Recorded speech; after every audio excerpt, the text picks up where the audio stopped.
Hello दोस्तों, आज की इस वीडियो में हम कक्षा 9 के वार्षिक परीक्षा 2022 गणित के कक्षा 9 के पेपर को देखने वाले हैं। इस वीडियो में अगर आप इस पेपर को अच्छी तरह से लगाते हैं तो आपके पेपर में अति महत्वपूर्ण होगा। अगर आपके पेपर का सेट PP3 रहता है तो यही आएगा, अगर सेट दूसरा होता है तो दूसरा क्वेश्चन आएगा, लेकिन इसी से रिलेटेड रहेगा।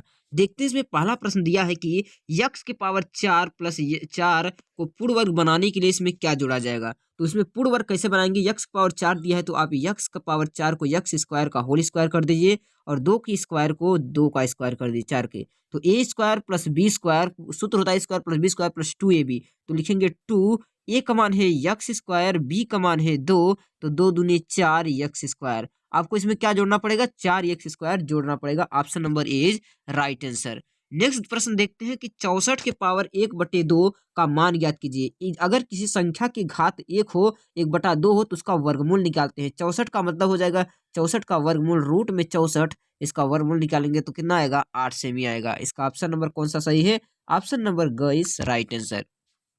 नेक्स्ट प्रश्न दिया है एक्स की power 4 plus 3x plus x power 5 plus 7 की घात ज्ञात कीजिए। अगर किसी बहुपद दिया है उसकी घात पूछे तो बहुपद में सबसे बड़ी घात जो होगी वही बहुपद की घात होती है। तो और इसमें सबसे बड़ी घात है 5, तो सबसे बड़ी घात है 5, तो इसका घात जो हो जाएगा 5 हो जाएगा। कितना हो जाएगा, घात 5 हो जाएगा। घात कितना होगा, 5। अगला प्रश्न दिया है कि यदि px बराबर 0, यदि px बराबर 0, qx बराबर 35, तो घात पूछा है। ये सभी घात है तो 35 घात सबसे बड़ी घात होती है, तो 0 और 35 में बड़ा कौन है, 35 बड़ा है, तो इसकी घात कितना हो जाएगी, 35 हो जाएगी। इसकी घात कितना हो जाएगी, 35 हो जाएगी। नेक्स्ट प्रश्न दिया है कि p क्वेश्चन में 8 - 8 बराबर 0, तो px का गुणनखंड होगा, यानी p का मान -8 रखने पर किसका 0 आएगा। अगर यहाँ पर रखेंगे नहीं, इसमें अगर हम p का मान 8 रखते हैं तो -8 प्लस 8, 8 में से 8 गया तो 0, यह उत्तर सही हो गया। Option number B is the right answer. अगला प्रश्न दिया है कि x की power 4 plus 3x square minus अगला प्रश्न दिया है कि x की power 4 minus 3y square plus 2y plus 1 में y माइनस 1 से भाग देने पर शेषफल क्या होगा। आप भाग देकर भी शेषफल ज्ञात कर सकते हैं, अथवा y माइनस 1 बराबर 0 रखकर तो y बराबर 1 रख दीजिए, और इसमें y बराबर 1 रखेंगे तो कितना शेषफल आएगा पता चल जाएगा। यहाँ y बराबर 1 रखेंगे तो 1 हो जाएगा, यहाँ y बराबर 1 रखेंगे तो -3 हो जाएगा, यहाँ y बराबर 1 रखेंगे तो 2 हो जाएगा, यहाँ y बराबर 1 रखेंगे तो 1 हो जाएगा। तो सबको जोड़ लीजिए, 1 1 2 2 2 4, 4 माइनस 3, 4 में से 3 जाएगा तो कितना आएगा, 1 उत्तर आ जाएगा। तो इसका शेषफल कितना हो जाएगा, इसका शेषफल हो जाएगा 1। अगला प्रश्न दिया है कि यदि दो कोणों का योगफल 90 डिग्री हो, यदि दो कोणों का योगफल 90 डिग्री हो तो उसे कहते हैं कॉम्प्लीमेंट्री एंगल, यानी पूरक कोण। इसे कोटि पूरक कोण भी कहा जाता है। अगर समपूरक कोण कहें तो दो कोणों के योगफल के 180 के बराबर होता है। न्यून कोण का मतलब 0 डिग्री से बड़ा होगा, 90 डिग्री से छोटा होगा। अधिक कोण का मतलब होता है 90 डिग्री से बड़ा और 180 डिग्री से छोटा होगा। अगला दिया है कि चित्र में OA और OB विपरीत किरणें हैं, y बराबर 57 डिग्री, तो यक्स का मान ज्ञात कीजिए। क्योंकि हम जानते हैं कि एक रेखा पर 180 डिग्री का कोण बनता है। y का मान इसमें 57 दिया है, यक्स का पूछा है, तो यक्स प्लस वाई बराबर कितना हो जाएगा, 180, क्योंकि एक रेखा पर 180 डिग्री का कोण बनता है। y का मान यहाँ 57 रखेंगे, 57 को उधर भेज देंगे तो 180 माइनस 57 हो जाएगा। जब भी 180 में से 57 घटाएंगे तो उत्तर कितना आएगा, 108 डिग्री आएगा। इसका ऑप्शन नंबर घटाएंगे तो 123 डिग्री आएगा, sorry 123 degree. Option number D सही हो गया। अगला प्रश्न दिया है कि निम्न में से कौन सा बहुपद नहीं है। बहुपद की कंडीशन होने के लिए जो यक्स की पावर घात होती है, एक्स वाई की घात होती है चरपद की, उसका पूर्ण होना चाहिए, न तो घात में भिन्न में होना चाहिए, न तो करड़ी में। तो ये तो करड़ी में है, ये तो इसका ये बहुपद है, ये भी बहुपद है, ये भी बहुपद है। ये करड़ी में हो गया तो ये बहुपद नहीं है, ये ऑप्शन गलत हो गया। क्या का निम्न से बहुपद कौन है, तो ऑप्शन यही जो है बहुपद नहीं है। घनाभ का आयतन क्या होता है, घनाभ का आयतन लंबाई गुणे चौड़ाई गुणे ऊंचाई होता है, आप सभी लोग जानते हैं। अगला प्रश्न दिया है कि x square minus 7x plus 12 का गुणनखंड कीजिए। तो आप इसका गुणनखंड कर लेंगे तो कितना होगा, 7 4 3 12, 4 3 12, 4 3 7 होता है। तो option number C is the right answer, इसका गुणनखंड हो जाएगा ये वाला उत्तर। अगला दिया कि Y square minus 4y plus 4 का गुणनखंड, इसका गुणनखंड करेंगे। A square plus B square minus 2ab का खुद ही सूत्र है, तो हो जाएगा y माइनस 2 का होल स्क्वायर। इसका ऑप्शन नंबर डी सही हो जाएगा। अगला दिया है कि संख्या 6 और 8 का योगात्मक प्रतिलोम। यहाँ कहा है योगात्मक, यहाँ कहा है प्रतिलोम। योग प्रतिलोम मतलब उल्टा होता है, योगात्मक मतलब जोड़, जोड़ का उल्टा घटाना। तो अगर 6 है तो इसका योगात्मक प्रतिलोम -6 हो जाएगा। अगर 8 है तो इसका योगात्मक प्रतिलोम +8 हो जाएगा। तो उत्तर क्या हो जाएगा, 8 और 5, 6 - 6 और 8। ऑप्शन नंबर कौन सा सही है? -6 और 8 है, ऑप्शन नंबर सी सही है। अगला प्रश्न दिया है कि 36 के बटे 100 का दशमलव रूप क्या होगा? अगर किसी संख्या के बटे में जितना जीरो हो उतना अंक पर दशमलव लगाते हैं। नीचे 2 जीरो है तो ऊपर 2 अंक दशमलव लगाएंगे। 36 लिखेंगे तो 1 अंक 2 अंक, तो यहाँ पर दशमलव लगा के 0 बढ़ा लेंगे तो 0.36 इसका राइट आंसर हो जाएगा। अगला प्रश्न पूछा है त्रिभुज का क्षेत्रफल क्या होता है? तो हम जानते हैं कि त्रिभुज का क्षेत्रफल 1/2 आधार गुणे ऊंचाई होता है। त्रिभुज का परिमाप क्या होता है? तो हम जानते हैं परिमाप का मतलब सभी भुजाओं का जोड़। तो 3 भुजाएं होती है त्रिभुज में ए बी सी, इसका परिमाप हो जाएगा सभी भुजाओं का जोड़, तो ए प्लस बी प्लस सी, इसका परिमाप हो जाएगा ऑप्शन नंबर सी। अगला प्रश्न दिया है हीरोन का सूत्र क्या होता है? हीरोन का सूत्र हम जानते हैं S S minus A, S minus B, S minus C होता है, जहां यस होता है अर्ध परिमाप, यस बराबर होता है ए प्लस बी प्लस सी अपान 2, ये होता है अर्ध परिमाप। अगला दिया कि 4x³ plus 3x² minus 4x plus के का व्यंजक x माइनस 1 से विभाजित है तो k का मान ज्ञात कीजिए। जब ऐसा विभाजित हो तो हम x बराबर पहले 0, x बराबर 1 बराबर 0 रखेंगे तो x बराबर आ जाएगा 1। अब इसी में हम x इसका मान 1 रख देंगे, उत्तर आपका पता चल जाएगा। अगर x मान 1 रखेंगे तो यहाँ पर 4 आएगा, इसमें रखेंगे तो 1 तो 1 का आएगा तो 3 आ जाएगा, यहाँ पर रखेंगे तो -4 आएगा, यहाँ पर k हो जाएगा बराबर 0, तो सबको जोड़ लेंगे, यहाँ से 4 4 कैंसिल, k को 3 को उधर भेजेंगे तो -3, इसका उत्तर आ जाएगा ऑप्शन नंबर सी।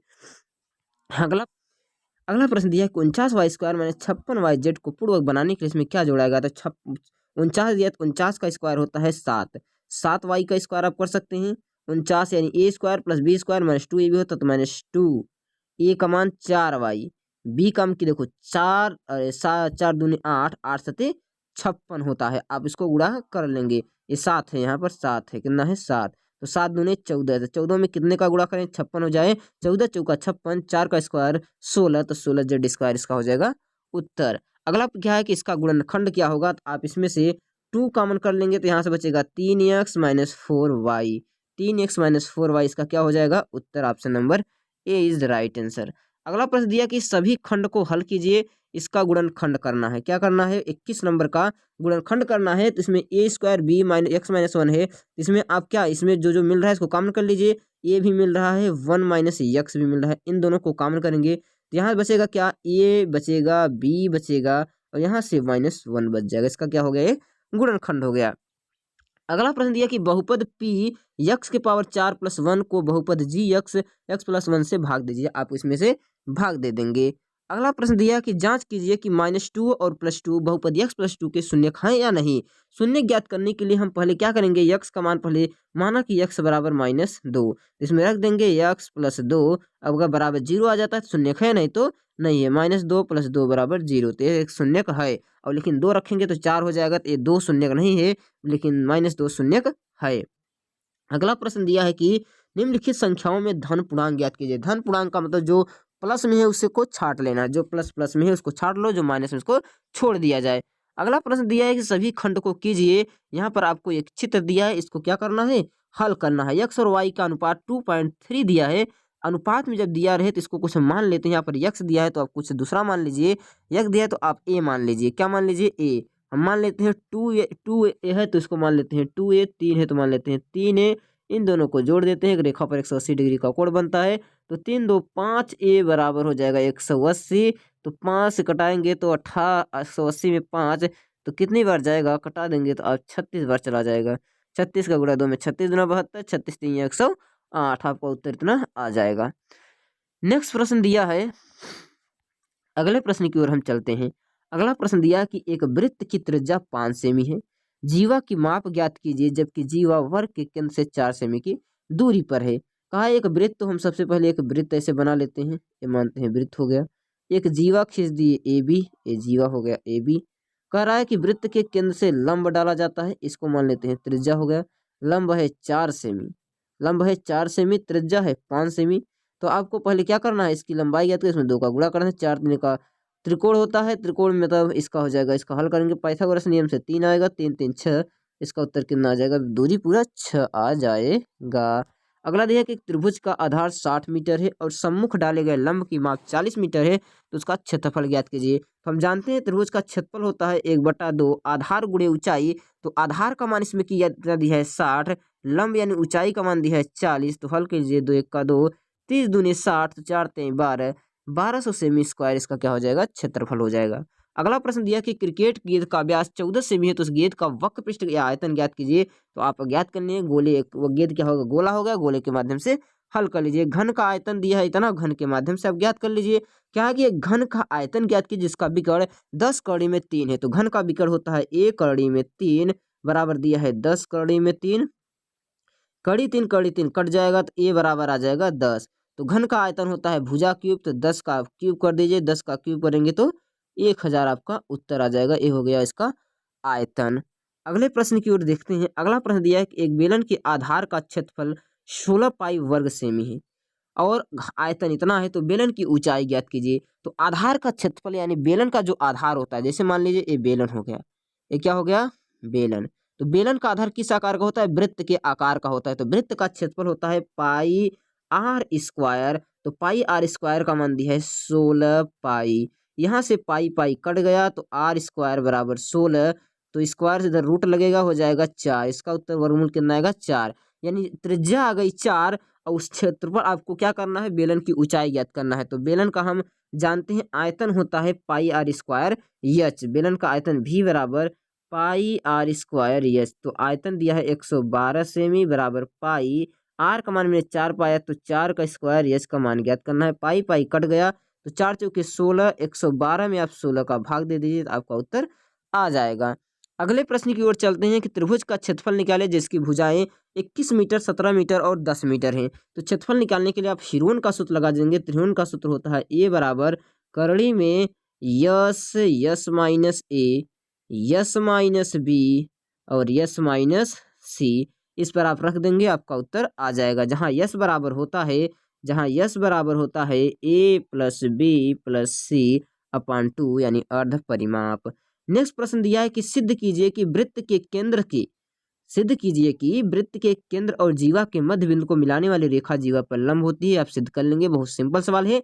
अगला दिया 1/3 और 1/2 के बीच 3 परिमेय संख्या ज्ञात कीजिए। जब दो संख्याओं के बीच परिमेय संख्या ज्ञात करना होता है तो उसका सूत्र होता है ए प्लस बी अपान 2। इससे आप मान अलग अलग परिमेय संख्या निकाल सकते हैं। तब तक यहाँ का पेपर समाप्त हो गया। ये था मैथ का पेपर। अगर आपको ये वीडियो अच्छा लगा हो तो वीडियो को लाइक और अपने दोस्तों के साथ शेयर जरूर करें।